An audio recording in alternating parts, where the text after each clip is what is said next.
আচ্ছা বলেন তো, সুখে থাকতে হলে কি বড় বড় বাড়ি, বড় বড় গাড়ি, ভালো খাওয়া, ভালো পড়া, ভালোভাবে থাকা, মানে যেটাকে বলে আসলে সব করা, সেটার কি দরকার?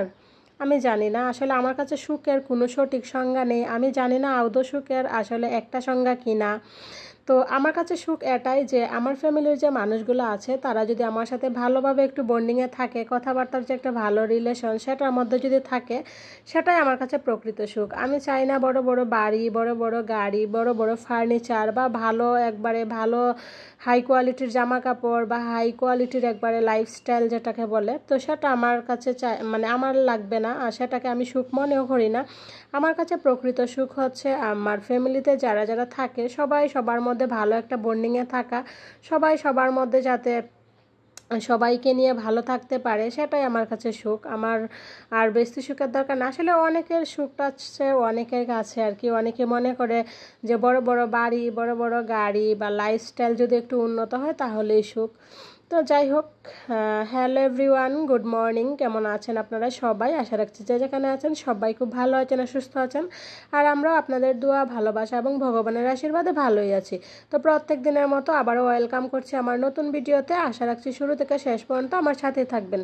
তো প্লিজ কেউ ভিডিওটা স্কিপ করবেন না, শুরু থেকে শেষ পর্যন্ত ধৈর্য সহকারে দেখবেন। আশা রাখছি আমার ভিডিওর কোথাও কোনো অংশ একটু হলেও আপনার কাছে ভালো লেগে যেতে পারে। তো আমার ভিডিওর কোথাও কোনো অংশ যদি আপনার কাছে বিন্দু পরিমাণ ভালো লেগে যায় তাহলে প্লিজ একটা লাইক দিতে ভুলবেন না। আর অবশ্যই একটা কমেন্টস করে জানিয়ে দিবেন আপনার মতামতগুলি। যদি আমার ভিডিওর কোথাও কোনো অংশ ভুল ত্রুটি থাকে তাহলে প্লিজ আপনার মূল্যবান কমেন্টসের মাধ্যমে ধরিয়ে দেবেন। আর আপনি যদি নতুন হয়ে থাকেন, এখনও পর্যন্ত আমার চ্যানেলটি সাবস্ক্রাইব করে না থাকেন, আপনি যদি চান যে প্রত্যেক দিন আমার এই ভিডিওগুলো দেখবেন, তাহলে অবশ্যই আমার চ্যানেলটাকে সাবস্ক্রাইব করে রাখবেন যদি ইউটিউব থেকে দেখেন। আর যারা ফেসবুক থেকে দেখতেছেন অবশ্যই আমার আইডিটাকে ফলো দিয়ে রাখবেন। আর যারা প্রতিনিয়ত এই কাজগুলো করে আমাকে সাপোর্ট করে যাচ্ছেন, সামনের দিকে এগিয়ে নিয়ে যাচ্ছেন, আপনাদের সবাইকে জানাই আমার অন্তঃস্থল থেকে অসংখ্য অসংখ্য ভালোবাসা। জানি আপনাদের এই ভালোবাসার ঋণ আসলে কখনো কোনোভাবে শোধরানো সম্ভব নয়। তো আমি আমার জায়গা থেকে একটাই করতে পারি, আপনাদেরকে আমার মানে সামর্থ্য অনুযায়ী আপনাদেরকে হেল্প করতে পারি, বলতে আপনাদেরকে একটু সময় দিতে পারি। আর হচ্ছে আমি আমার ঈশ্বরের কাছে প্রার্থনা করি আমার ঈশ্বর যাতে আপনাদের সবাইকে, সবার পরিবার পরিজন আত্মীয় স্বজন নিয়ে ভালো রাখে, এমনকি আপনাদের সকল মনের আশা পূরণ করে। তো যাই হোক, আপনাদের সাথে কথা বলতে বলতে কিন্তু অনেক কাজকর্ম করে নিয়েছি। আর এটা হচ্ছে শুক্রবারে একটা ব্লগ। তো বৃহস্পতিবারে তো ব্লগ দিতে পারছিলাম না আর কি, নেটওয়ার্কের জন্য। তো 2 দিনে ব্লগ দলা হয়ে গেছিলো। তো শুক্রবারে ব্লগটা আর কি আজকে আপনাদের কাছে পৌঁছাইবে। শনিবারে কোনো ব্লগ করি নাই, শুক্রবারের ব্লগটাই রবিবারে পৌঁছাইবে আর কি। তো যাই হোক, সেদিন ছিল হচ্ছে সৃষ্টিবাবুর বি শিফট ডিউটি। তো ওর বাবু তো সকালবেলা বাসায় ছিল আর কি, মানে 2টা পর্যন্ত বলতে গেলে 2টার দিকে বাসা থেকে বেরোইছিল। তো কিছু বাজার সদায় নিয়ে আসছিল, সেগুলো গোছগাছ করে নিলাম, নিয়ে এইদিকে দুপুরে রান্না বান্নার জন্য তরি তরকারি যা লাগে কাটাকুটি সব রেডি করে নিয়ে আবার একটা চালের বস্তা নিয়ে আসছিল। তো দুজনে মিলে চালের বস্তাটা, মানে চালগুলো একবারে ড্রামের মধ্যে ঢুকিয়ে রাখবো, যেটার মধ্যে আমরা চাল রাখি আর কি। তো ওর বাবুকে বললাম যে চালগুলো একটু ঢুকিয়ে দাও, তো ওর বাবু ওই চালগুলো একটু ঢুকিয়ে দিতেছে। আর ওইদিকে আমি অফ ক্যামেরাতে কাটাকুটি ধোয়াধুয়ি যা আছে সব কিছু কমপ্লিট করে নিছি। আর আমরা সবসময় আর কি এই চালগুলা খেয়ে থাকি, মানে চালগুলো এত ভালো আর কি, ভাতটি এত সুন্দর হয়, একবারে ফুলার চালকে মনে হয় যেন পিছনে পালাইবে, এত সুন্দর ভাত হয়। আর অল্প সময়ের মধ্যে হয়ে যায়, বসাইতে দেরি হয়, ভাত হইতে দেরি হয় না, তো অনেকটা তাড়াতাড়ি হয়ে যায়। তো যাই হোক, চালের ড্রামটা একদম ঠিক জায়গায় রেখে এবার আমি চলে যাব আমার অন্যান্য কাজে। তো আমি এদিকে তো রান্নাঘরে আইসা রান্নাবান্না শুরু করে দিছি, আর এইদিকে দেখি সৃষ্টিবাবু ওই যে ফ্যান পরিষ্কার করতেছে। তো এই বাসায় আসছি পর থেকে সৃষ্টিবাবুই ফ্যান পরিষ্কার করে। যখন মা থাকতো আমার সাথে, মাই কিন্তু তখন অনেক সময় আর কি ফ্যান পরিষ্কার করতো। তো এখন মা যেহেতু থাকে না আর আমিও পারি না, বুঝে নেই খাটো মানুষ কোনো কাজে লাগি না। তো যাই হোক, ওর বাবু এই যে খাটের উপরে একটা চেয়ার তুইলা তারপর ফ্যানগুলো পরিষ্কার করতেছে। আগে এই রুমের ফ্যানটা পরিষ্কার করতেছে, তারপর ওই রুমের ফ্যান পরিষ্কার করবে।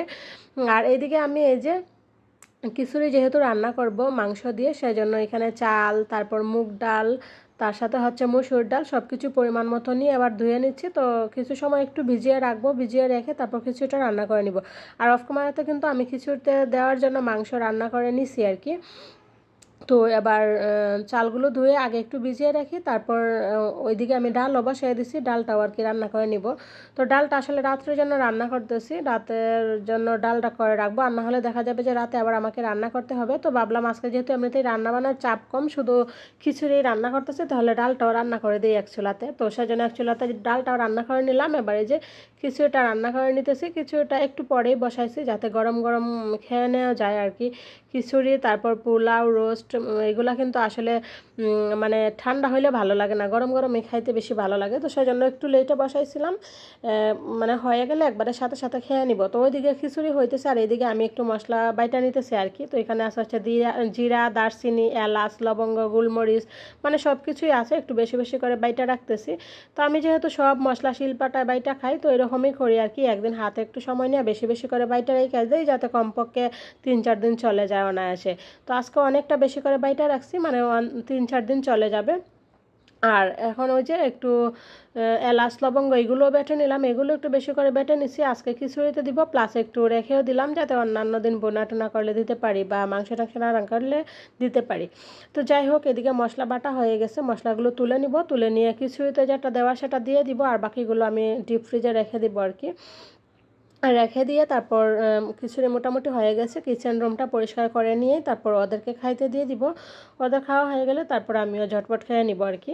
তো ওই যে এদিকে কাঁচামরিচটি আর এখানে আসা হচ্ছে ঢেঁড়স, করলা, তারপর হচ্ছে টমেটো, এগুলো নিয়ে রান্না করে রাখবো। দুপুরে রান্না খাওয়া দাওয়া হয়ে গেলে বিকালবেলা বসে বসে কাঁচামরিচের বোটাগুলো ফালাই দিব, তারপর আর কি করলা টরলাগুলো একটু পানি শুকিয়ে গেলে ফ্রিজে রাখবো।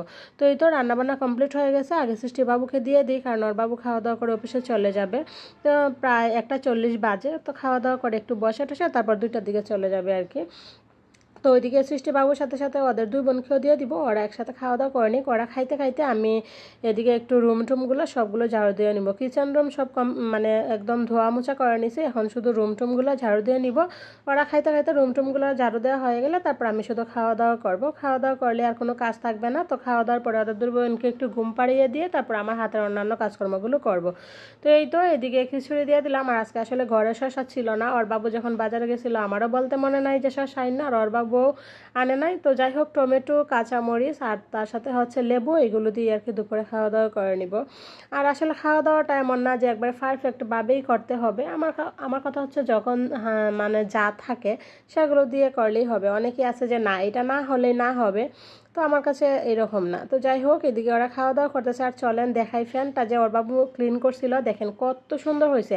আর এখন বাতাসও কিন্তু লাগে অনেক পরিমাণে। আর সৃষ্টি এদিকে মানে টিভি দেখতে দেখতে খাইতেছে, আর যে আমি ক্যামেরাটা অন করছি ও রিভিউ দিতেছে। তো ওদের খাওয়া দাওয়া হয়ে গেছে, ওর বাবু অফিসেও চলে গেছে, এদিকে আমিও বসে পড়লাম খাইতে। খাওয়া দাওয়া করে নিব, খাওয়া দাওয়া করে দেখি ওরা 2জন যদি ঘুমায় তাহলে ওদেরকে একটু ঘুম পাড়িয়ে নিব।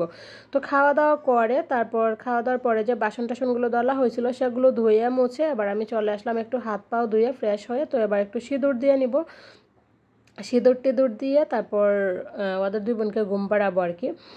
তো যাই হোক, আবারও আমি আপনাদেরকে একটা কথা মনে করিয়ে দিচ্ছি। তো আমি জানি না আসলে আপনারা লাইক দিচ্ছেন কি না, তো প্লিজ আবারও বলতেছি একটা লাইক দিয়ে দিবেন, কারণ আপনার একটা লাইক আর একটা কমেন্টসে কিন্তু আমার এই ভিডিওটা পারে আরও অসংখ্য অসংখ্য নতুন বন্ধুদের কাছে পৌঁছে দিতে।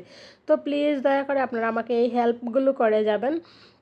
তো চলেন, ফ্রেশ ট্রেশ তো হয়েই গেলাম, ওদের 2 বোনকে আবার ঘুম পাড়িয়ে দিব। এই যে দেখেন ওরা 2 বোন ঘুমিয়ে গেছে, এবার আমি এই যে কাঁচামরিচের বোটাগুলো ফালাই দিব। আর দেখেন বিকালবেলা এখন একটু একটু রোদ আসে, আগে তো আসছে না, তাও একটু জায়গা আসে। ওই যে লাকি ব্যাম্বু গাছটা শুধু ওইটার মধ্যে লাগে, আর সারা বেলকনিতে কোনো রোদ লাগে না।